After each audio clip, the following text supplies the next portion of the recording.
So we have a Janterm ceramics class, and we're here for what I like to call a festival of fire. We're firing the Anagama wood kiln, we're doing raku firings, we're doing horsehair raku firings, and we're doing a pit firing back behind the studio. I'm Joe Robinson, adjunct art faculty at Linfield College, and we're here at East Creek in Willamina, Oregon.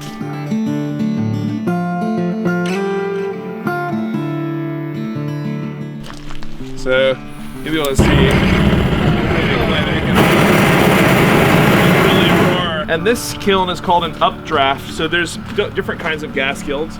There's downdraft and updraft and crossdraft and all these things. But this is an updraft kiln, which is the simplest type of gas kiln, where you essentially have an entry hole that has the flame go in and an exit hole for the flame to go out. And this creates draw going this way, so it's pulling air in from the back of the burner and through the hole and allowing the gas to combust.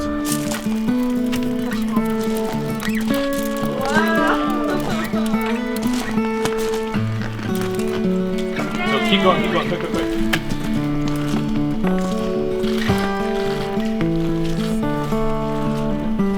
And Sam,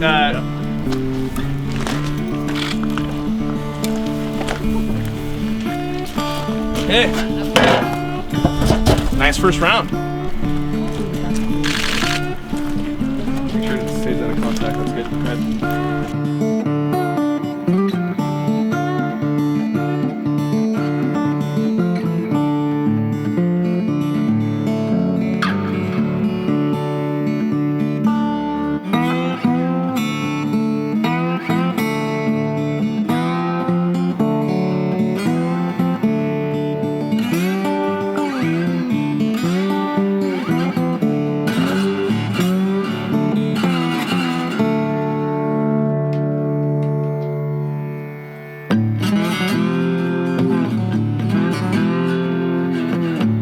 This is called an Anagama kiln, and it's an exact replica of a 9th century Korean design, but Anagama is Japanese for cave kiln or hole kiln.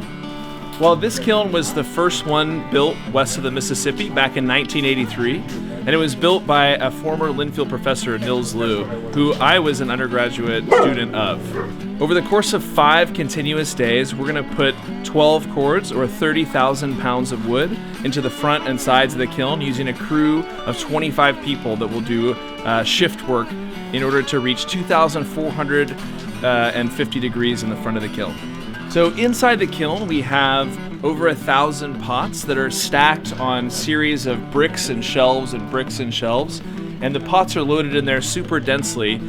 Inside the kiln, we go inside to load the kiln, and the highest point in the kiln is about this high, like 46, 48 inches, and there are pots in there up to 44 inches tall.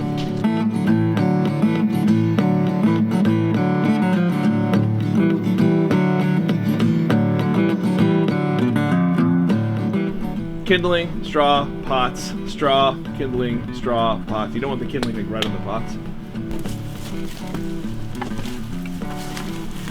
We like cannibalize them. Yeah, for sure.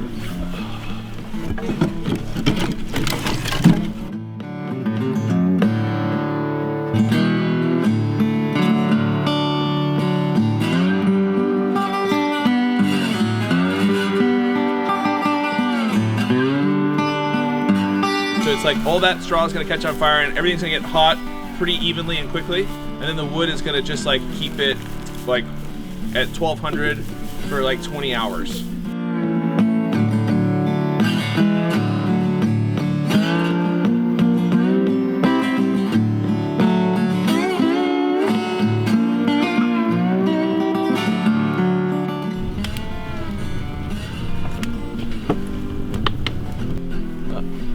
There you go.